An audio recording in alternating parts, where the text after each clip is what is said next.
générative. Alors, bon, on peut pas, vraiment, lire dans les boules de cristal, hein. Moi, je sais pas exactement, comment ça va se passer. Ce qui est sûr, c'est que, ces IA génératives, elles ont amené quelque chose de nouveau, dans les IA. Alors, j'appelle pas ça une révolution, moi j'appelle ça une évolution, des IA, hein, les IA statistiques, qui ont évolué, jusqu'à ces IA génératives. Et elles ont amené une chose très, très intéressante, c'est ce qui s'appelle le prompt. D'accord? Et le prompt qui permet donc d'utiliser ces IA d'une manière beaucoup plus facile.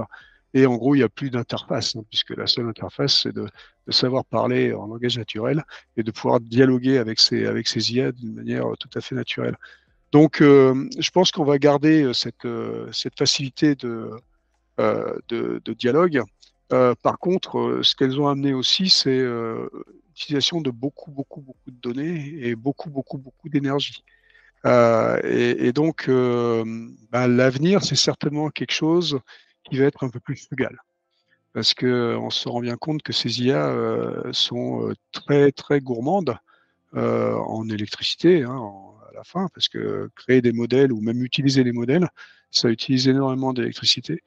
Donc, bah, je pense que l'avenir, on va voir des choses des IA plus frugales. Ça veut dire qu'on va certainement avoir des nouveaux types d'IA qui vont réutiliser des vieilles IA, des IA d'il y a 2 ans, euh, ou des IA d'il y a 10 ans, ou des IA d'il y a 30 ans. C'est-à-dire des IA qui étaient comme des systèmes experts bien, bien plus frugales, qui étaient des IA logiques. Donc, je pense qu'on va avoir une sorte d'hybridation entre les IA logiques d'il y a des dizaines d'années, avec ces IA logiques qui utilisent beaucoup de données, mais qui pourront peut-être en utiliser moins si on y injecte un tout petit peu de logique.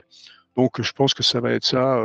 Mais ce qui est sûr, par contre, c'est que bah, ça va continuer à évoluer. C'est-à-dire que les IA génératives ne sont pas la fin des IA parce qu'on a trouvé quelque chose d'extraordinaire et on a trouvé la solution.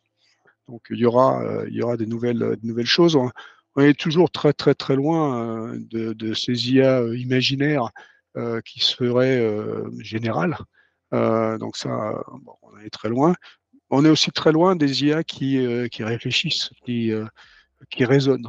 Donc, si on veut arriver à des IA comme ça, il faut continuer à travailler beaucoup. Les IA logiques raisonnaient beaucoup plus que les IA statistiques d'aujourd'hui. Donc voilà, donc bah, j'en sais rien, mais on va avoir des IA certainement. On va devoir de toute façon avoir des IA plus frugales et bah, du coup qui seront beaucoup, encore plus à la portée de n'importe qui.